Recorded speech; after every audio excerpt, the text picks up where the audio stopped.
the statement. But I have observed that in the next week business, we don't have the continuation of the debate of the State of the Nation's address. Honourable Member, we are winding up the debate today, so there wouldn't be any need to program it for continuation. Why, Mr. Speaker? We were supposed to debate it for 4 days. When was it reviewed? Honourable Member, I'm giving you the information that leaders have agreed that we are winding up with the debate on the State of the Nation for today. So you are now giving once there is that agreement, there is no need programming it for next week. So you take the information from me. Honourable Member, may you resume your seat. Well, I'm guided by that, yes. Mr. Speaker. Honourable Members, the business statement is accordingly adopted.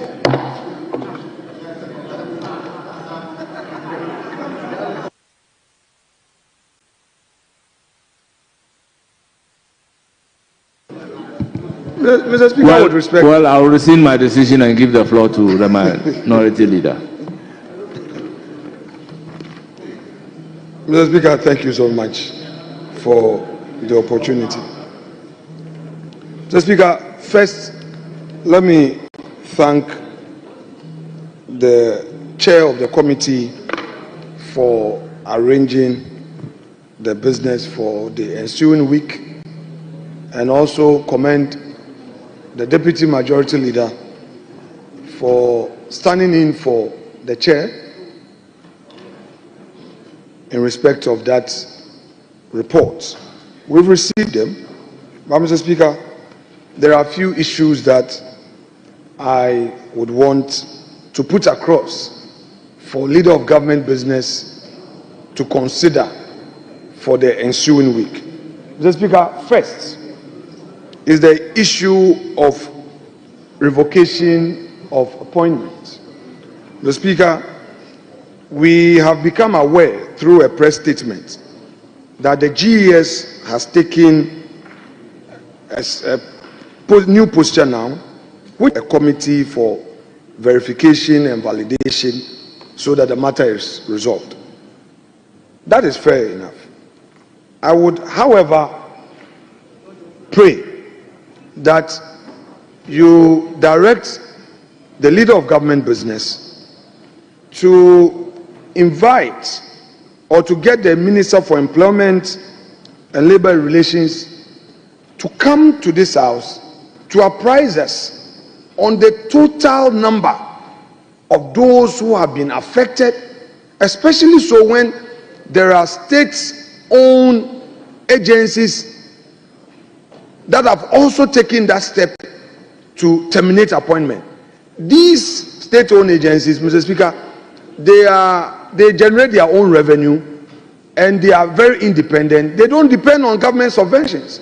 So it is important for the Minister for Labour to apprise this house on steps being taken to address certain excesses of the said directive. So, Mr. Speaker, I want that to be addressed as my first point. Second, Mr. Speaker, we know that we have a Minister for Works and Housing. This week, we heard of the tidal waves in the Volta region. The Assemblyman for Agaveji, Mr. Speaker,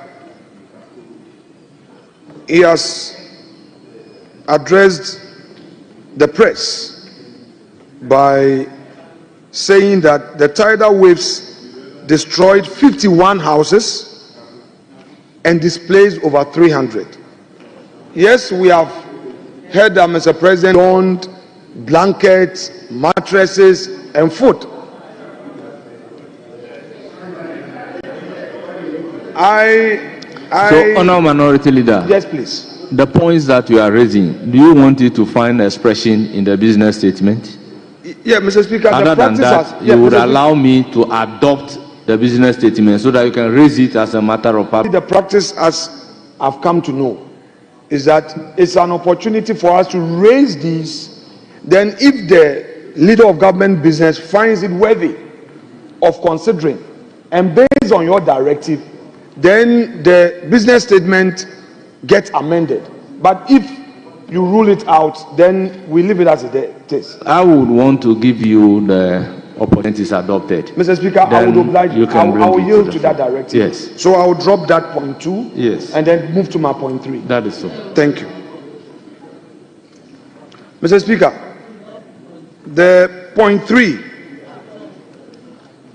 has to do with a statement by a colleague of this House. And I would implore the leader of government business to again ferry these to the Minister of Finance to properly put this matter in context. Mr. Speaker, because it's a major matter. This is what Honorable Ampim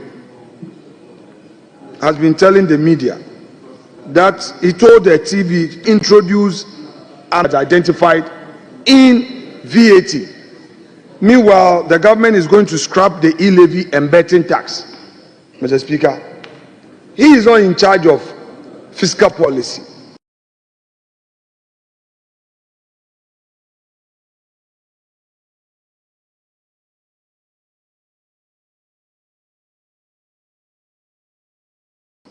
But this is out there.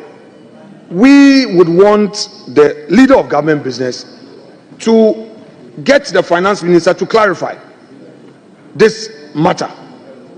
Ghanaians are not ready for new taxes, because this is what they themselves said whilst they were in opposition. Mr. Speaker, the leader of government business to invite the Attorney General to brief us on his directive to state investigative agencies to arrest people. Mr. Speaker, the Attorney General himself granted an interview here to say that he authorized the arrest of Professor Amayo Kumfi. I've read Article 88 of the Constitution. The learned Attorney General does not have to do under Article 88(3) criminal offenses. So, Mr. Speaker, this is very important. We earlier heard about Noli Prosequi that he said he took the decision without the president even knowing. Now he says that he is directed, that the respected Attorney General is brought before the House to address this all-important matter next week, because it is sending shivers down the spines of Ghanaians. That what is the position of our law, and is the Attorney General arrogating certain powers to himself outside of the Constitution. So I want him to put this matter to a peaceful rest. My final point, Mr. Speaker. Honorable Minority Leader, how is the criminal proceedings initiated? Very well. Mr. Speaker, per our laws, criminal, a state investigation authority. So in this case, we have the CID, we have the BNI, they are all under the Minister of Interior. These bodies that have the power to investigate, including FIC, including other institutions of state who have been given the power, investigate. Mr. Speaker, even if you come to the special prosecutor, our law granted him that independence, although he took his powers from the Article 88, but he doesn't report to the AG. So, Mr. Speaker, to hear that the AG says he has authorized the arrest for purposes of investigation makes one curious. And if he comes here, he can clarify. The fact that prosecution starts with investigation does not mean that the Attorney General is responsible for investigation, because investigation would have to be completed and the docket ferried to his office. It is at that point that as AG, he will now be seized with the matter, look at it whether or not it is prosecutable. But for the AG to order investigation, Mr. Speaker, I'm still learning. I am still learning. So I would put that across. The learned leader of government business can take it up If he comes here and he says that by the constitutional powers he has, he can order investigation and direct the state to arrest people, let the record say so. But for now, I am curious, and I think he doesn't have those powers. But it's for him to come here and clarify. Mr. Speaker, my last point. I would want the leader of government business to get the Minister for Lands and Natural Resources to update this House on steps he's taking on this Galamsey issue, because he came to the House to make a statement about this Galamsey challenges. Mr. Speaker, we are hearing from the media that NDC party executives come and update us how far he has dealt with this matter, because for now the task force is unable to do its work, to operate, and they are still destroying our water bodies. He should be programmed to come to this House to update the House on the status of the situation, because, Mr. Speaker, it's getting out of hand when they even blocked the Dunkwa Offin Bridge, will not allow the task force to cross, and there was confrontation. Mr. Speaker, I believe that these matters can properly be addressed by the minister if he is brought to this House, so that since it's within his purview, he would be able to address us on same. Mr. Speaker, I rest my case and leave it for leader of government business to address, and then we make progress. Thank you so much indeed. Mr. Speaker, the minority leader was at business committee meeting. He was at business committee meeting, and we discussed the agenda. You could have raised matters that you wanted to raise to be captured in the programming of the work of the business committee in the ensuing week. No matters that you are incapable of raising through the various media provided by our standing orders. Standing orders are clear. You can ask a question of the minister. If you ask a question of the minister will come here and provide the answers. You can make a statement on any of the matters. I don't see how the business committee will, based on your commentary that you have run, summon ministers to come and provide the information that you have requested. I think that we must avoid preferring to use media platforms to do our work when the rules are clear on how we should do the work. Let's take the issues one after the other. What the Deputy Minister nominee said is not a matter in relation to which this House should summon him to come and answer. He has been nominated to go to the Ministry of Finance, and he has granted an interview and given some indications regarding government strategy, which will be in the budget. And the budget statement will be presented to us on Tuesday. So just bid your time. On Tuesday, you will hear exactly the details of what he meant. I know what he meant. I know, because I'm just coming from a cabinet meeting. I know what he's alluding to. On Tuesday, when he comes, when the Minister for Finance comes here, he will tell you exactly what the details of what the deputy nominee is alluding to.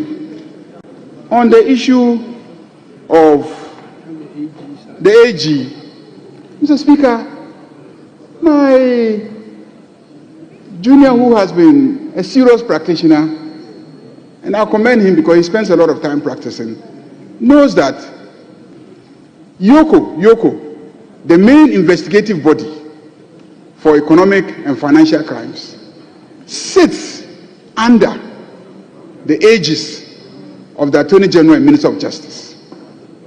So he can direct them to conduct investigations. He can direct them to conduct investigations. And when they conduct investigations and it is obvious that a crime is suspected to have been committed, he can direct that the person should be arrested. Except, of course, that those who go to effect the arrest must comply with the criminal procedure, code. That's all. At the time of effecting the arrest, did they or did they not comply with the criminal procedure code? Whoever directed the arrest, in fact, an ordinary citizen can direct arrest. I can go to the police station and report that I suspect that the former minister has committed an offense, has committed a crime, and I have the evidence that he should be arrested. And if the police listen to me and see in my statement some basis for going to arrest him, they can go and arrest him. Of course, when he's arrested, he is also entitled to all his constitutional rights at the time of being arrested and subsequent to being arrested. So I'm surprised that you will be bringing this up today. If you have an issue, please ask a question of the minister and he will come and then he will respond. And as for the issue of the tidal waves, again, you can ask a question. You can ask a question of the Minister for Works and Housing. Exactly what measures he is taking to deal with the matter long term. But you watch television, you listen to the news, and the President gave clear directives regarding resolving the matter long term. He directed the Minister of Finance to make budgetary provision for some infrastructure to be put in place there to deal with this problem. A sea defense project. He was clear. The President gave clear directives. So it is not you raising the issue today that will lead to some decision on what to do. What to do has already been decided upon by the President and clear directives given. So you will add nothing to the exercise by raising it here. So please. He wants natural resources, land and natural. And the Minister for Lands and Natural Resources came here, made a statement. Subsequent to the statement, he organized a conference of members of Parliament for us to sit together, think through the problem, and strategize how to solve the problem. And this side of the House refused to attend. You refuse to attend. You refuse to attend. Such a matter as important as how to reclaim our environment, how to deal with the menace of Galamsey. A minister organized a conference and your side refused to attend. Now you are saying that the minister should come and tell us what he is doing. He told us at the conference what he will be doing. He told us. And you didn't come.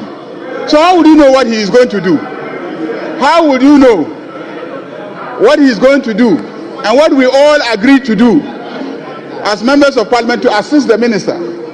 So please, if you want to ask the minister a question so that he will come to the floor and answer, you can do so. But don't use the Friday discussion of business statements to introduce new matter all the time and convert it into a platform for making statements when you know clearly what the rules are. Mr. Speaker, he knows what to do, and I believe that he will be properly guided.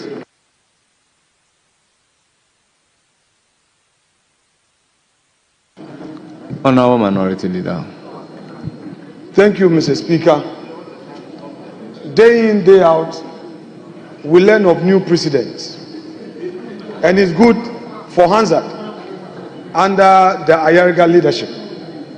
Mr. Speaker, I don't raise lame arguments.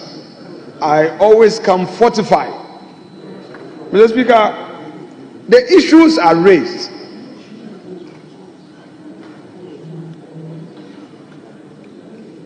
Were all issues within the rules. If you read Order 91.1, Order 91.1, our rules provide, quote, the speaker may make a statement on any matter of interest to the House. Mr. Speaker, apart from the speaker hearing a matter and raising this to the House, a member may draw Mr. Speaker's attention to enable Mr. Speaker make a statement and make directives. Mr. Speaker, therefore, it is not only the tools of questions and statements that a member is limited to, but to bring also matters to your attention to make directive. The majority leader is aware that speakers after speakers have ruled on this issue of business statement. It is at large. I remember Honorable Chairman Sabonsu objected to business statement being a platform for members raising issues generally. He raised them under Okwe, he raised them under Bagwe. But on all of these occasions, the speakers ruled that no, these are important matters that the majority leader would have to take on board. So, Mr. Speaker, I am simply saying that what the Attorney General said, it was in respect of NIB, National Investigation Bureau. I was not talking about Yoko. That is why I didn't cite Yoko. I was being specific. But if as a member of parliament, I cannot bring a matter up for the leader to ferry same to the minister to make a statement on, then how else am I supposed to express my Honorable views? Minority Leader, he made a statement which we should take seriously. That you are a member of the business committee, and some of the matters that you are raising, you have the platform to address those issues at a business committee, and then it will translate into the business statement before the House. No, Mr. Speaker, that he is right, but in context, if I am a member of the committee and issues come up after the committee meeting, the right place to raise this issue is the House floor. But I've heard him. He knows that members are not limited. He knows it. Except that, Majority Leader, you have to pay attention to me. You know that members are not limited. So you cannot now claim that today, when you were the de facto legal advisor, should I bring your hands up? Should I? Today, Majority Leader, you say that we are limited, we shouldn't raise issues. When you were the de facto legal advisor, in the middle bench, you raised several issues and you wanted the business committee to take them on board. What has changed? Mr. Speaker, I've raised them. It's for him to take them up. I rest my case.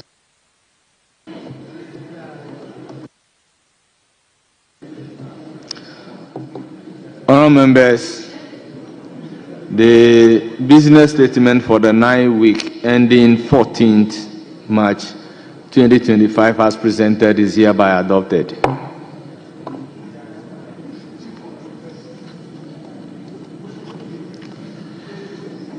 Honourable members, let me once again acknowledge the presence of Coalition for Youth Development in Ochimai, led by Honourable Akumene Yabua. You are welcome. You presented a petition. The clerk has received it for and on behalf of the Speaker of Parliament. Accordingly, issues contained in the petition will be addressed. Thank you for coming.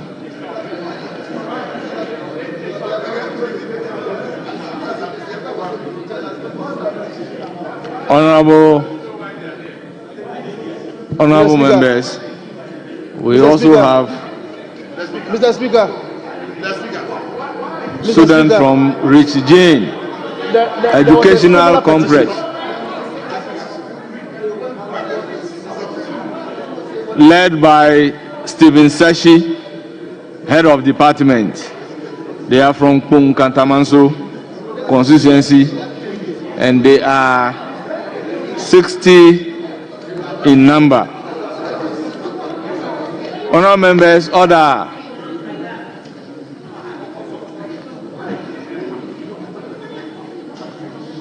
Honourable members, order. Honourable members, don't worry, I'm taking note of every behavior. Honourable Ahmed, are you on your feet? Very well. Honourable members, by the business statement today, the Minister for Foreign Affairs has been rescheduled for next week. Questions accordingly has also been rescheduled. So can we move to item number 10?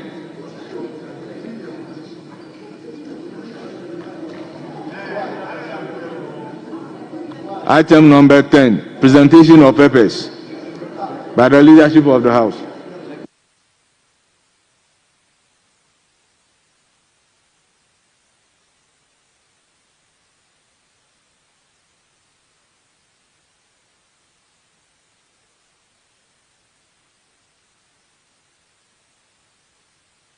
Yes, Honorable. I don't know what you and the clerk addressed, but members of parliament here are totally confused. You said a petition was, is going to do it. You said a petition, it's okay. My leader says that it looks like you are going to... Well, I was of the view that since the petition is addressed to the Speaker, I just acknowledge their presence, that they have brought this petition, so that a copy of the petition addressed to Speaker himself, because his name has been specifically mentioned. It's not just addressed to, it's not just addressed to, so honorable members, it's for the purposes of acknowledging the members. Order! Honorable Befi, why are you up? Honorable Asafua, why are you up? Why are you on your feet? Honorable members, kindly resume your seats. Honorable members, resume your seats. Honorable members, kindly resume your seats.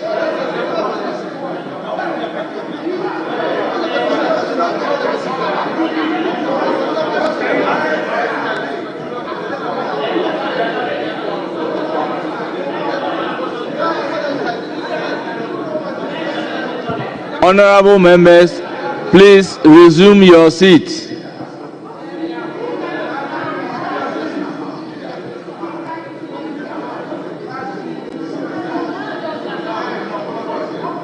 Honorable members, may you kindly resume your seats.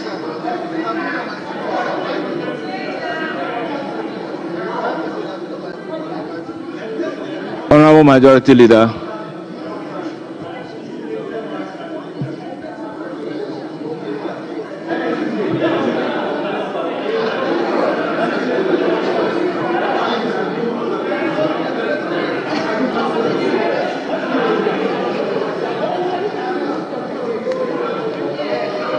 Honorable Majority Leader. Right Honorable Speaker, my colleagues opposite, many of you have been in this House for the past 4 years, and you understand the style of the Right Honorable Speaker. You understand the style of the Right Honorable Speaker. You understand his style. Indeed, last week, in relation to another petition, he drew attention to the procedure for presenting petitions. He drew attention and cautioned that henceforth we should follow the procedure for presenting petitions. Here in this chamber last week I was here. I have presented petitions on behalf of petitioners in this House before. And the procedure is very clear.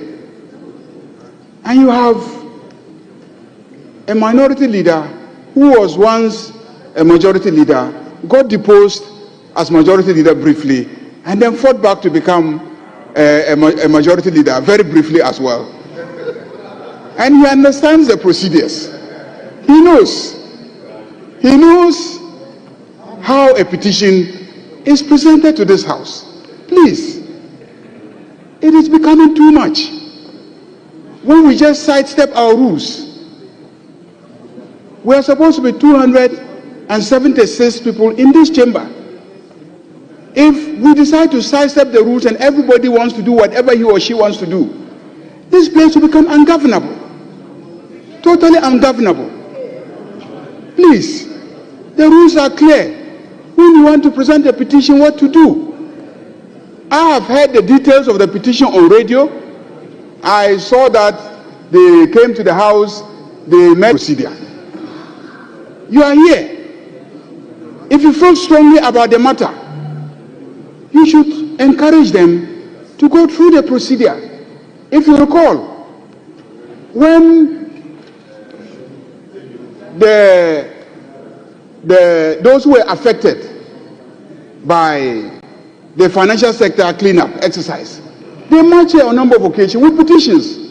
But none of the petitions was read on the floor of the House until they went to Speaker, and Speaker advised them that this is how you submit a petition. They came to me, and I then took them through the whole process.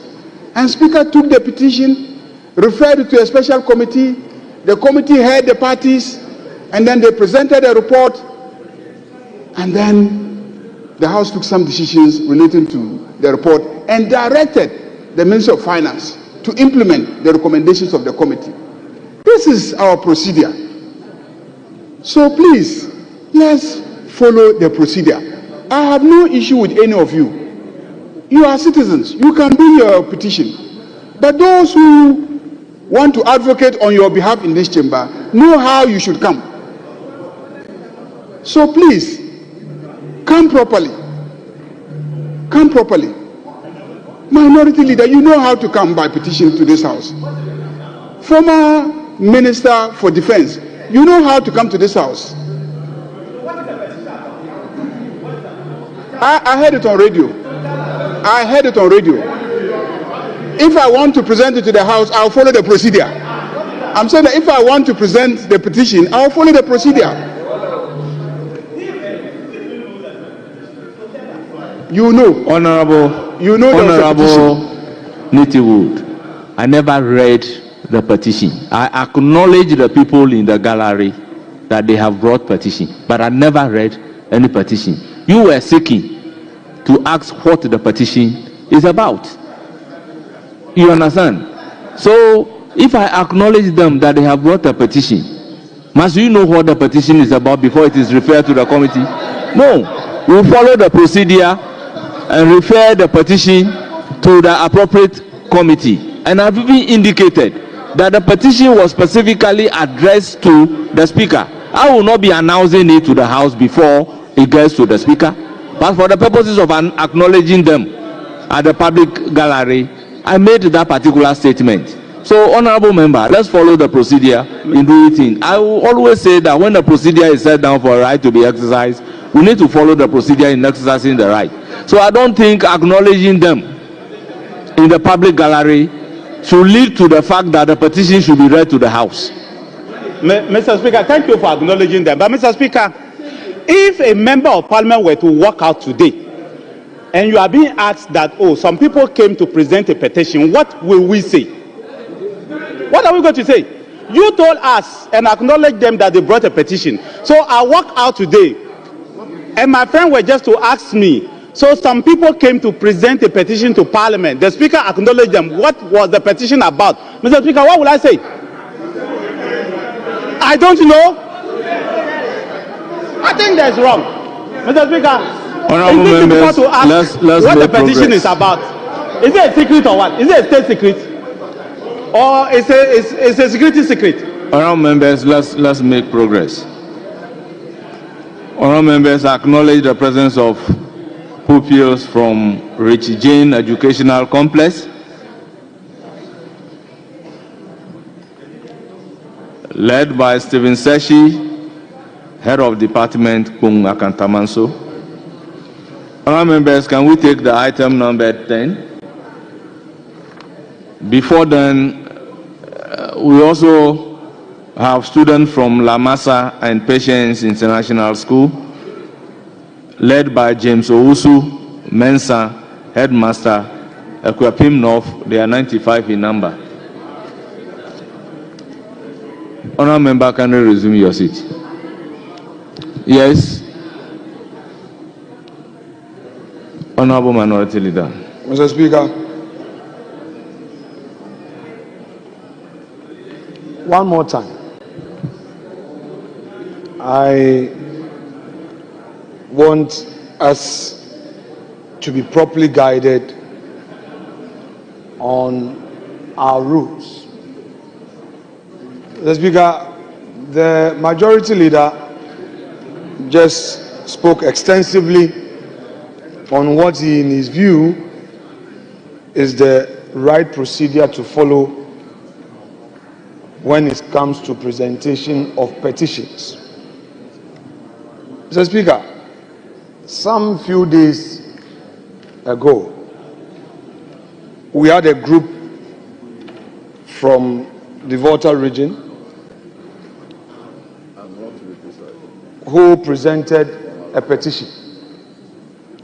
And it was in connection with a statement that a member was overheard, allegedly to have made.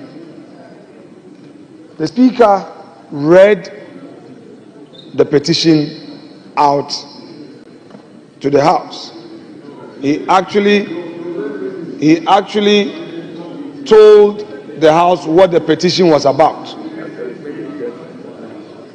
and made some further comments. Honourable Minority Leader, I recognize the Honourable Majority Leader. Mr. Speaker, I would want you to recognize him, but just a moment. Mr. Speaker, I think that the two of us should have a much more decent practice. I listened to him to make his point. At least he would have a right of being heard by you. So he should take note, but this interruption, it doesn't help matters. So I will plead with him. He should let me finish. I heard Mr. Speaker making some statement on the petition. So at least members in the House knew what the petition was about. A moment ago, Mr. Speaker, you said the petition is addressed to the Right Honourable Speaker himself. Therefore, you cannot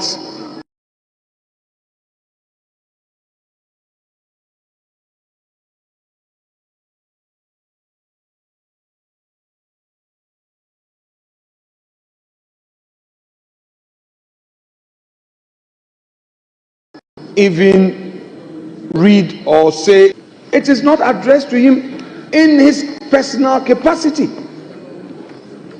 So, Mr. Speaker, if members are asking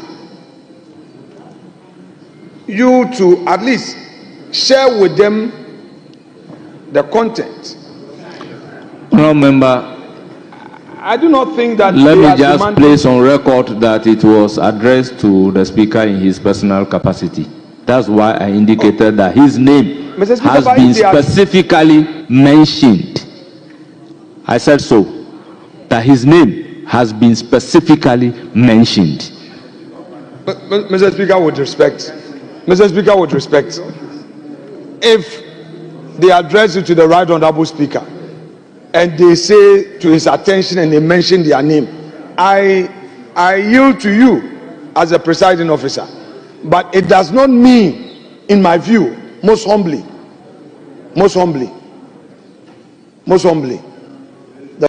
the fact that his name is there, in my view, does not mean that it is to him personally. However, that is your ruling. I won't belabor. Mr. Speaker, the Majority Leader says he's heard on radio about this petition. I have also heard, and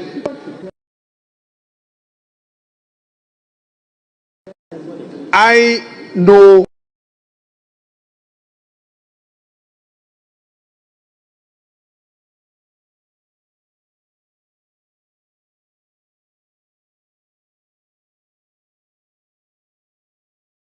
of the petitioners regarding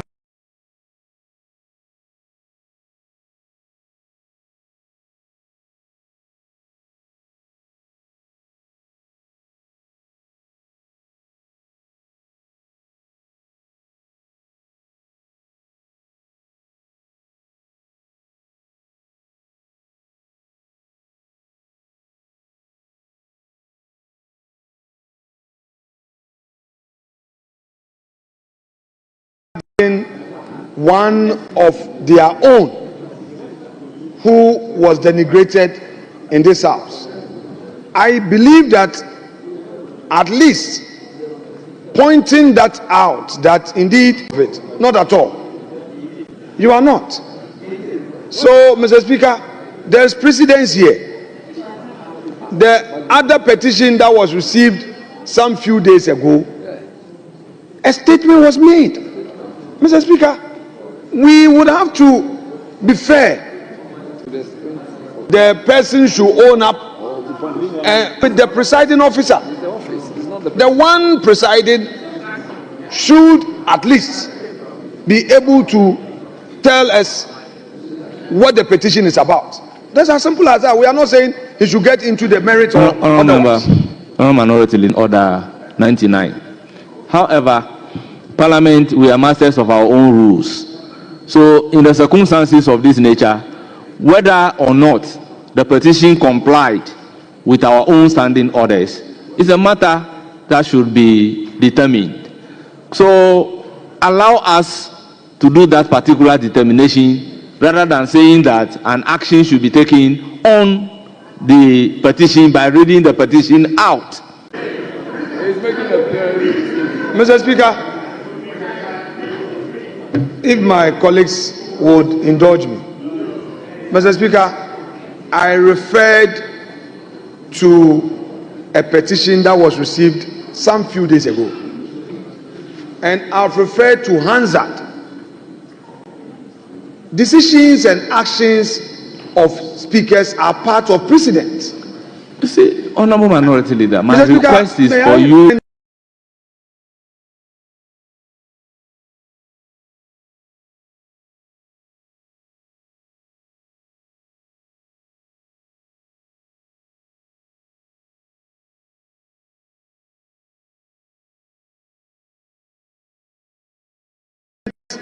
That was made when Honorable Murtala Mohammed was making a contribution on that commemorative day when J.B. Dankwa's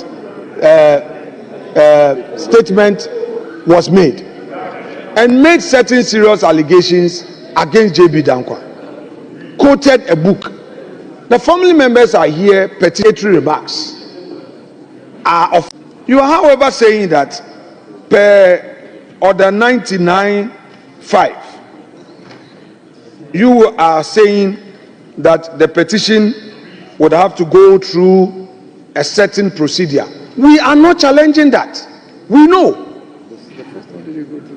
Mr. Speaker, all we are saying is that, yes, upon informing the House that we are petitioners here and you haven't acknowledged them, what is it about? That is all.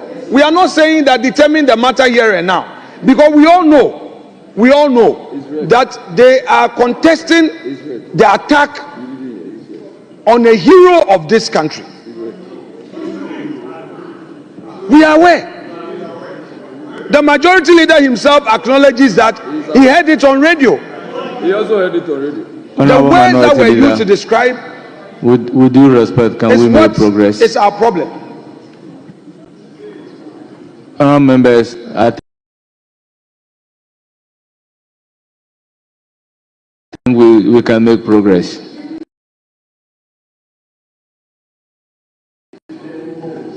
Mr. Speaker, just to correct the records, the communication from the Speaker last week was not as a result of the petition. It wasn't as a result of the petition.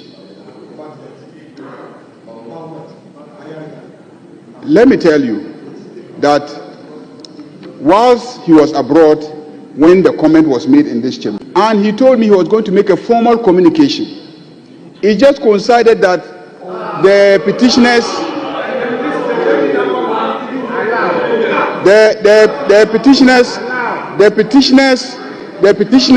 were in the chamber that day. And just as you recognize them, just as you have recognized them, he recognized them. But then he made it known that petitions are not presented that way. And that if you have a petition, you pass it through your member of parliament or any member of parliament, and that member of parliament will go. He said so. I was there. You were here.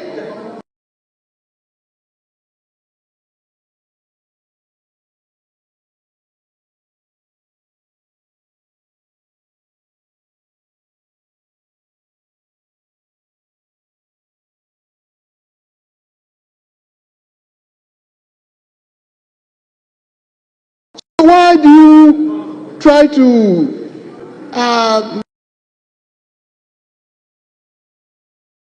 misinform, to say the least? Because people are watching us.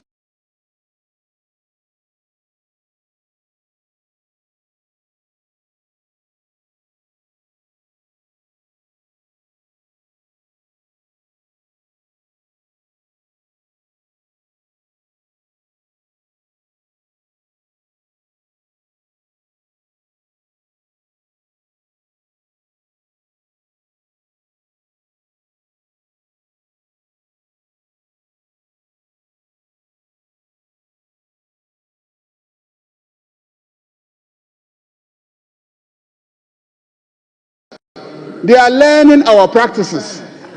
So we should communicate properly what our practice is, so that tomorrow, if there are other petitioners out there, they will understand how petitions are presented. To take item 10. Mr. Speaker, the items. What strategy? We have a long day today. Today is Friday. We have a long day.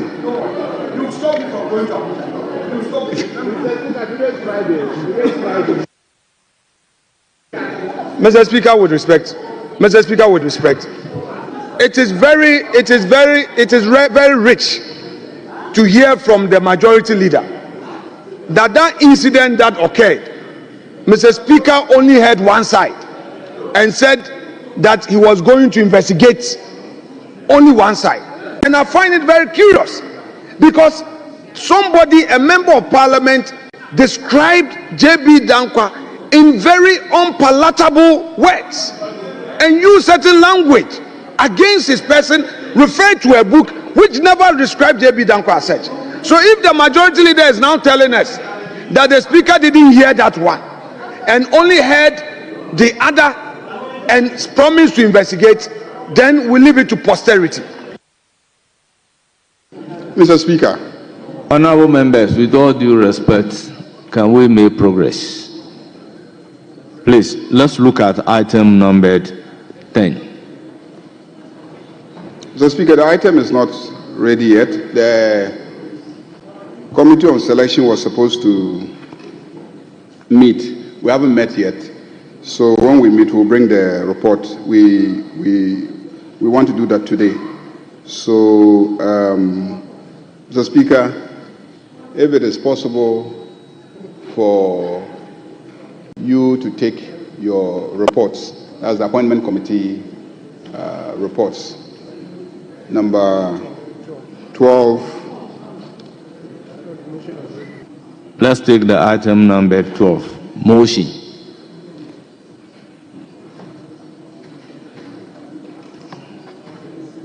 For one of the standing orders, which requires that a motion shall not be debated until at least for the adoption of the 12 reports of the appointment committee on His Excellency the President's nomination for appointment as Minister of State and deputy ministers may be moved today. I so move, Mr. Speaker.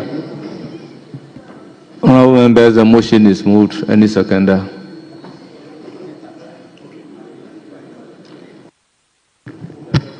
Mr. Speaker, I second the motion. Honourable members, this is a procedural motion. The motion has been moved and seconded. Honourable members, the question is, as many as are in favour, say aye. Aye. Those against, say no. The ayes have it. Motion number 13.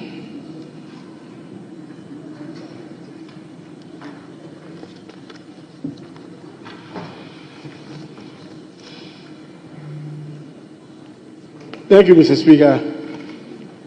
Mr. Speaker, I beg to move that this Honourable House adopt the 12th report of the Appointment Committee on His Excellency the President nomination for the appointment of Ministers of State and Deputy Ministers.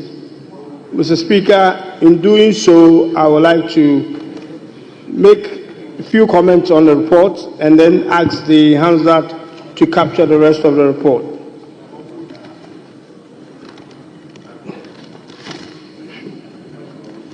Mr. Speaker, on Tuesday, the 11th of February 2025, His Excellency the President, John Dramani Mahama, in accordance with Article 78(1) and 79(1) of the 1992 Constitution, formally submitted to Parliament the nomination of the following honourable members of Parliament for MP, Deputy Minister Designate Tel Aviv MP, Deputy Minister Designate for the Ministry of Interior, Honourable Samson, Honourable Dr. Clement Abbas Apak, MP, Deputy Minister Designate for the Ministry of Education, and Honourable Richard Jan Mensah MP, Deputy Minister Designate for the Ministry of Energy and Green Transition, and Honourable John Kofi Seto Demelo, Deputy Minister Designate for the Ministry of Food and Agriculture. Pursuant to Order 217 of the Standing Orders of Parliament, the Right Honourable Speaker referred the nomination to the Appointment Committee for vetting and subsequent submission of the report to the House for consideration.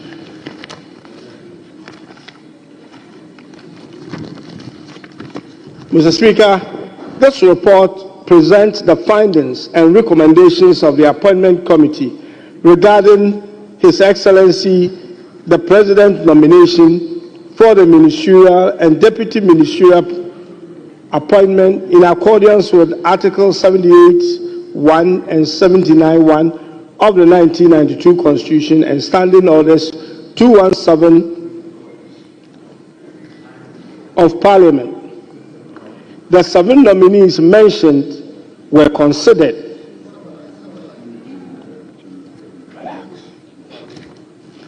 The committee conducted a thorough vetting process which included a review of the nominees' qualification, professional background, responses to key names in the media.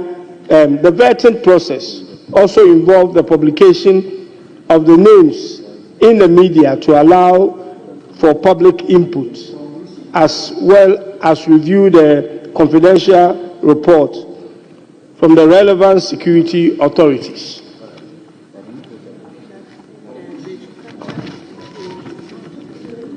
Mr. Speaker, in accordance with the provision of Article 71(1) and Article 79(1) of the 1992 Constitution, as well as the Standing Orders 217, the committee duly considered the nomination of the candidate by His Excellency the President. Throughout the vetting process, the nominees demonstrated competence, knowledge, and expertise in matters relating to their respective ministries. Having thoroughly assessed their qualifications, experience, and response, the committee, by consensus, recommends to the House the adoption of the report and the approval of the following nominees. Honorable Lydia Lamisi Akanvariba as the Minister of State Public Sector Reforms, Honorable Thomas Nyako Ampim as Deputy Minister of Finance, Honorable Ebenezer Klete Telabi as Deputy Minister for Interior, and Honorable Samson Ayi as the Deputy Minister for Trade, Agribusiness and Industry. Honorable Dr. Clement Apak as the Deputy Minister for the Ministry of Education. Honorable Richard Jan Mensah as the Deputy Minister for the Ministry of Energy and Green Transition. And Honorable John Kofi Seto Domelo as the Deputy Minister for the Ministry of Food and Agriculture. Mr. Speaker, respectfully submitted. Thank you. Thank you, honourable members. Motion moved by the chairman of the committee. Any seconder?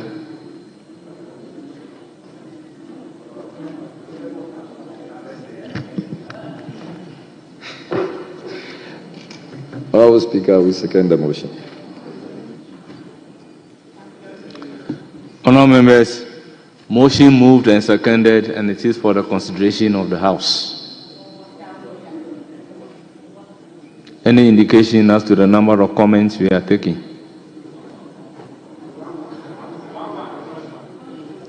Very well. Very well. Honourable members, it is now for the consideration of the House.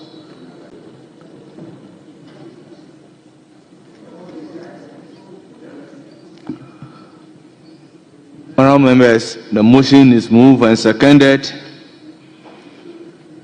Those in favor say aye. Aye. Those against say no. Honourable members, the ayes have it.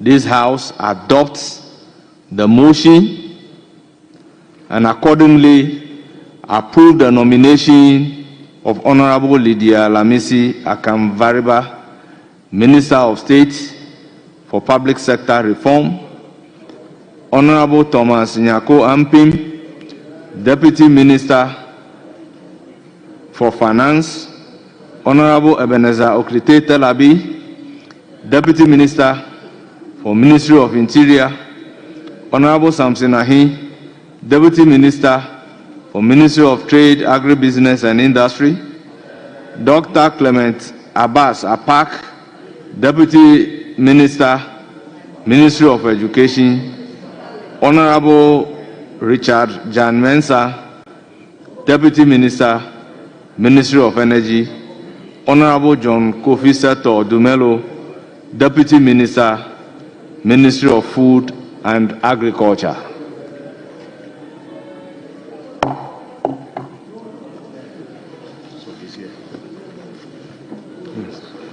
Honourable members, the Speaker should take the chair. This is the one. This is the one you are going to. Yes, I have it. I have my copy. You have your copy. Okay.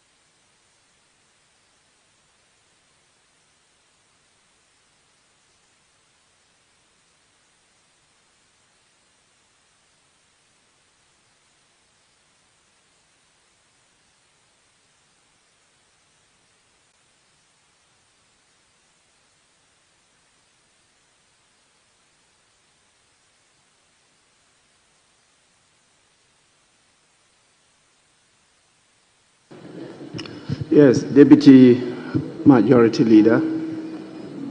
Thank you very much, Mr. Speaker. Mr. Speaker, just want to take the opportunity to thank Mr. Speaker and honorable members for adopting the 12 reports of the appointment committee. Thank you very much, Mr. Speaker.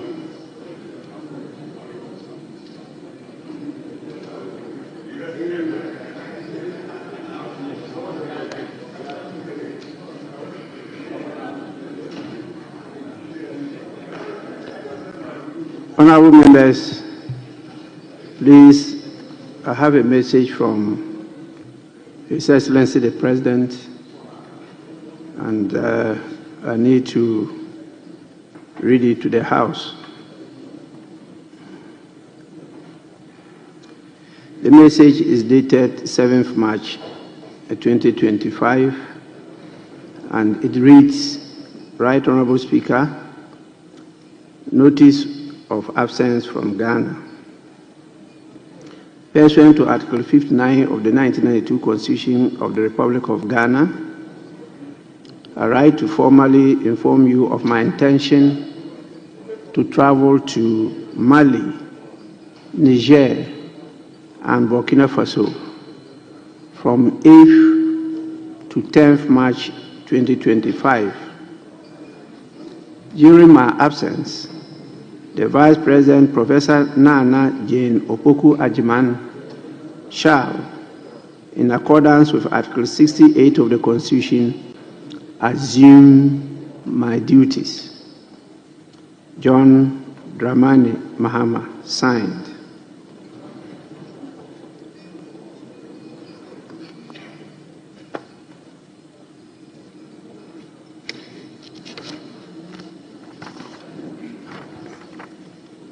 Leaders, what is the guidance? Right, Honorable Speaker, we have to take the 13th report, the motion numbered 14.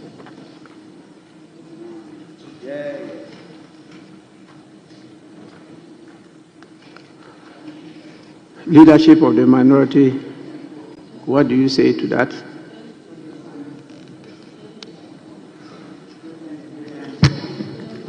Right, Honorable Speaker, thank you for the opportunity. I have just been served with a copy of the report. So, yes, I just got served with a copy of the report. So, I do not know your pleasure, right, Honorable Speaker, but I just got served.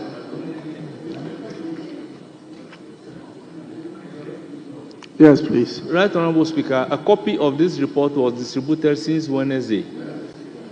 The committee met on it in the morning.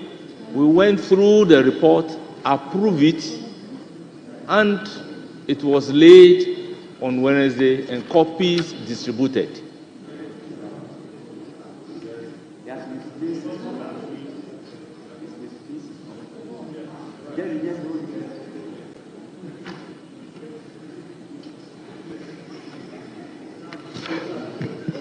Yes, please. Right, Honorable Speaker, I pray we proceed to have it seconded. Although I was just served with a copy, just for the purposes of discussions with the First Deputy Speaker.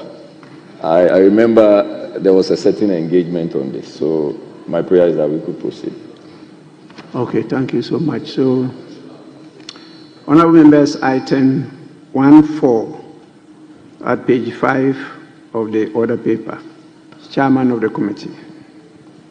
Right, Honorable Speaker, I beg to move that notwithstanding the provisions of Order 1041 of standing orders, which requires that a motion shall not be debated until at least 2 sitting days have elapsed after the notice to move the motion is given, the motion for the adoption of the 13th report of the appointment committee on His Excellency the President's nomination for appointment as Ministers of State and Deputy Ministers may be moved today.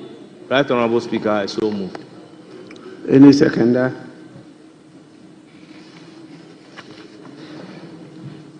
Yes, right, Honorable Speaker, I second the movement. Motion moved and seconded is for the consideration of the House. Being a procedural motion, I proceed to put the question. Those in favor say aye. Those against, say no. Honorable members, the ayes have it. The motion is accordingly adopted. So we move to the substantive motion, which is item 1.5. Chairman of the committee. Right, Honorable Speaker, I beg to move that this Honorable House adopts the 13th report of the Appointment Committee on His Excellency the President's nomination for appointment as Deputy Ministers. Right, Honorable Speaker, in doing so, I present your committee's report. Right, Honorable Speaker, your committee's report captures the vetting questions and answers on the following ministers designate. Honorable Alhassan Saibu Soini as Deputy Minister for Roads and Highways. Dr. Justice Ramsai, Deputy Minister for Justice and Attorney General. Honorable Alhaji Yusuf Suleimana, Deputy Minister for Lands and Natural Resources. Honorable Yusuf Isaka Jaja, Deputy Minister for Tourism and Culture, Creative Arts. Honorable Ritana Odole Sowa, Deputy Minister for Local Government, Chieftaincy and Religious Affairs. Honorable Gisela Akushika Tete Agbotui as Deputy Minister for Works, Housing and Water Resources, and Mr. Ernest Broja-Jemfi as Deputy Minister for Defense. Right, Honorable Speaker, questions were respectively posed to these ministers designate, and they have answered the questions, and the report is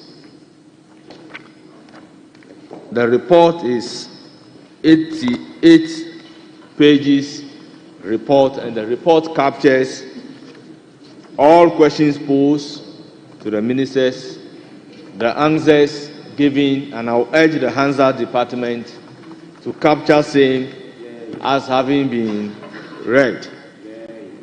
Right, Honorable Speaker, the committee was unanimous on Honorable Alhassan Saibu Soini, Honorable Ernest Broja-Jemfi, Honorable Gisela Akushika Tete, Honorable Ritana Odole Sowa.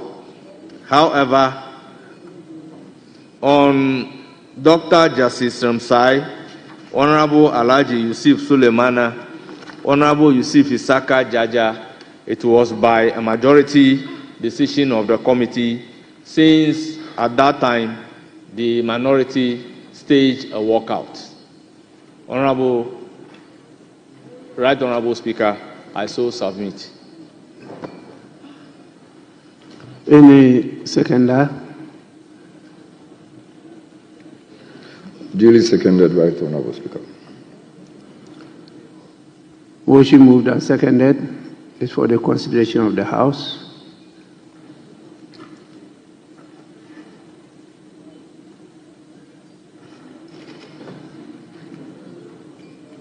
I proceed to put the question. Honorable members, all those in favor of the adoption of motion number 15, say aye. Those against, say no. On the order paper is accordingly adopted, and the House has therefore proceeded to grant prior approval for His Excellency to appoint the following nominees to the various portfolios. We have from your report the first name being Dr. Justice Sremsai as Deputy Minister for the Ministry of Justice and Attorney General. Then Honorable Alhaji Yusuf Suleimana as Deputy Minister Honorable Yusuf Arts. We also have Honorable Alassane Saibu Suhini as Deputy Minister for the Ministry of Roads and Highways. For the Ministry of Local Government, Minister of Works, Ernest Broja Jemfi as Deputy Minister for the Ministry of Defense. Honorable members, with this prior approval, I will proceed to communicate your decision to His Excellency the President for the instruments of appointment to be issued to our colleagues as decided by you. I thank you so much for a good job done. This is a very comprehensive report.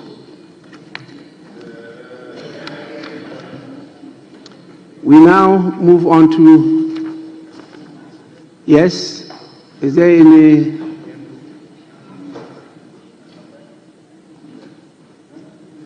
Majority Leader?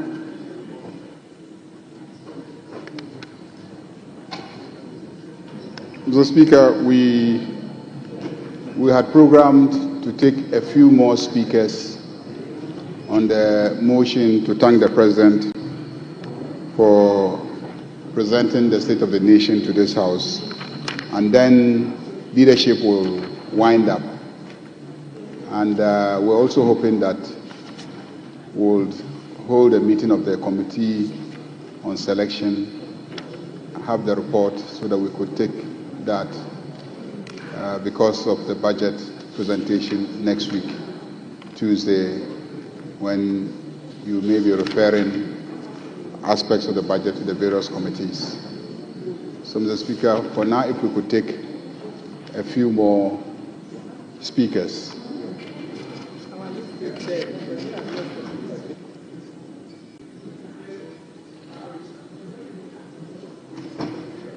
Yes, minority. Right, Honorable Speaker, we agreed at conclave that it would be 6-6 and then leadership would run it up as 7. Yes.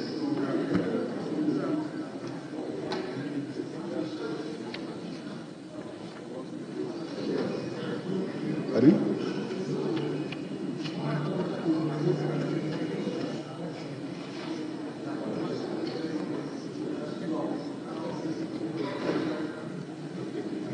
So, Mr. Speaker, the strategy at the Business Committee meeting, which we want to suggest to you, is to crave your indulgence so that we will have the debate continue so that you can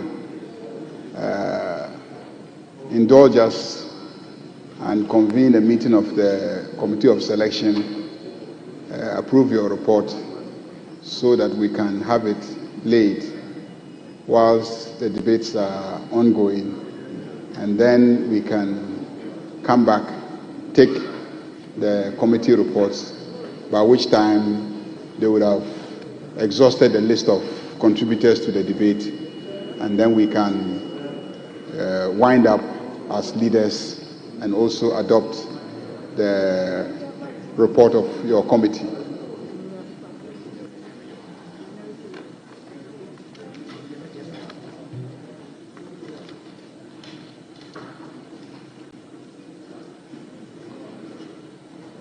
I don't know who you assigned at the Committee of Selection level to go through the last disagreement as to the leadership of some committees. It was brought to my attention by the Secretary to the committee, and I have given some directives. This morning I called him. He said he hadn't yet heard from the leaders on those. There were about just between 7 to 14 committees or so. There's still no agreement as to who should chair and who should rank. And so it was brought to my attention, and I gave the directive. Mr. Speaker, I believe under your chairmanship, we'll be able to resolve those matters. You want us to do that at the meeting? I think so, Mr. Speaker. with your guidance, we would easily resolve So we will start this. Yes, please. Yes, Mr. Speaker, just to concur that under your leadership, we are able to resolve all these matters. So No problem. we're rather subject to. Okay, we'll go on. I will start then, and the members of the Committee on Selection, we could then move to finalize that and then come back to the House.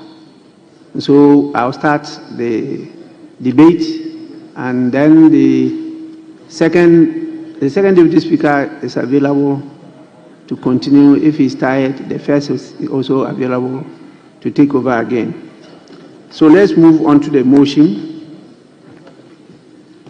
on the SONA, and that is item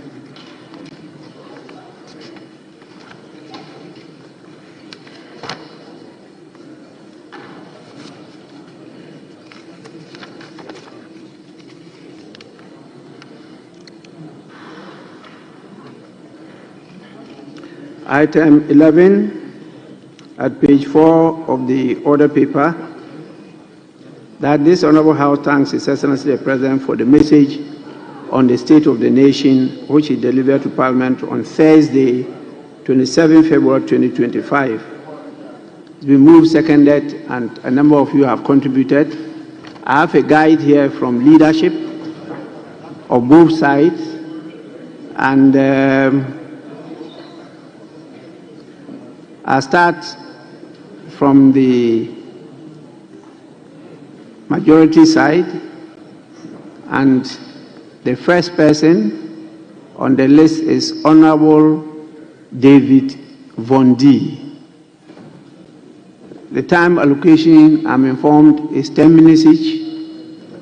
It's been reduced from 15 to 10. Is that the case? 10 minutes. I thought it has been taken back to 15. Honorable Member, you may proceed. Thank you, Mr. Speaker, for this beautiful opportunity to contribute to the motion. Mr. Speaker, His Excellency John Dramani Mahama delivered the State of the Nation's address so perfectly and timelessly.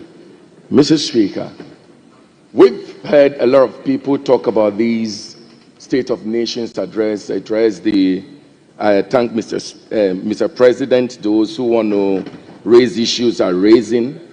But Mr. Speaker, I looked at the State of the Nation's address in terms of infrastructure, and I realized that the previous administration destroyed the fabrics of infrastructure of this country. And I thank His Excellency John Dramani Mahama for making a very bold statement that is going to rebuild this country and will rebuild this country properly. I have heard that, our debt stock, is raising to something around 721 billion Ghana cedis.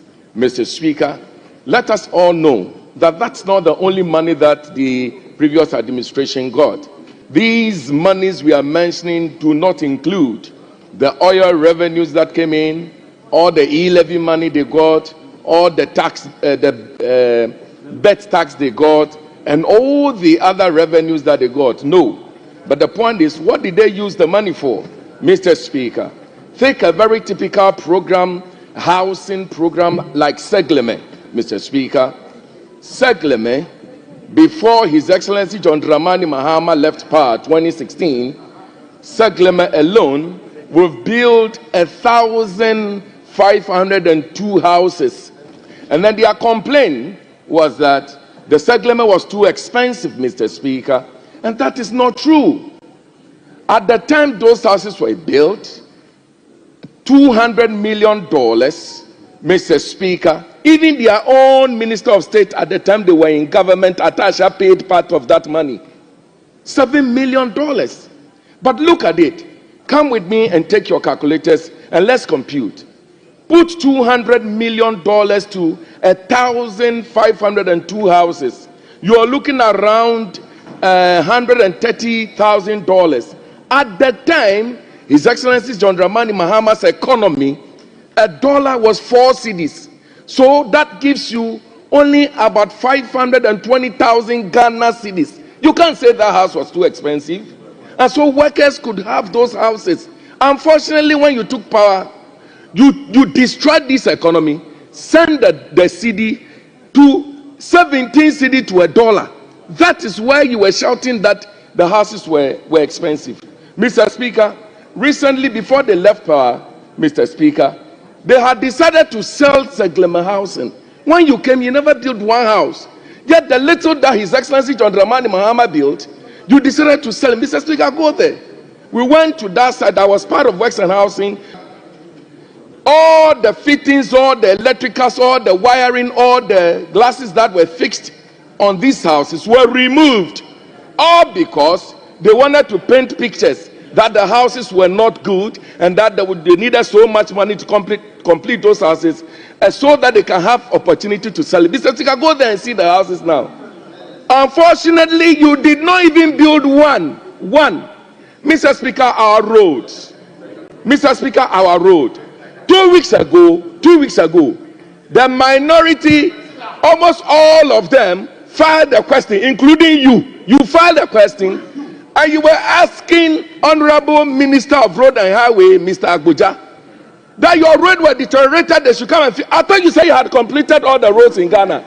So why were you asking him to come and fix your roads? Mr. Speaker, the fact is that we had a government, which of course is the Nana Addo Dankwa Akufo-Addo's government and Bawumia's government, who came and destroyed the infrastructure of this country and never added one. Mr. Speaker, Agenda 111. Honorable members, I thought the understanding was that there should not be interruptions. Thank you, Mr. Speaker, for your protection. He interrupted.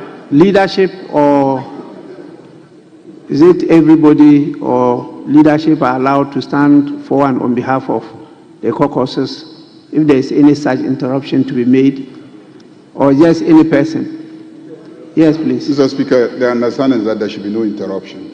That's the understanding. And we have only used leadership since we started for interruptions. So he can pass his objections to his leader.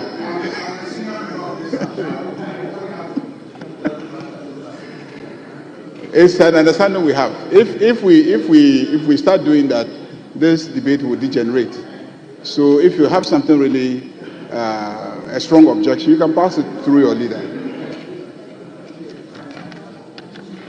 Mr. Speaker. Yes. Ordinarily, there wouldn't have been any intervention from our side, but when the one on the floor, the honorable member on the floor, is making statements which are misleading and untrue and actually defamatory, there is the need for us to call the right honorable speaker's attention to that. And I'm sure that was why my colleague stood up to catch your eye on that.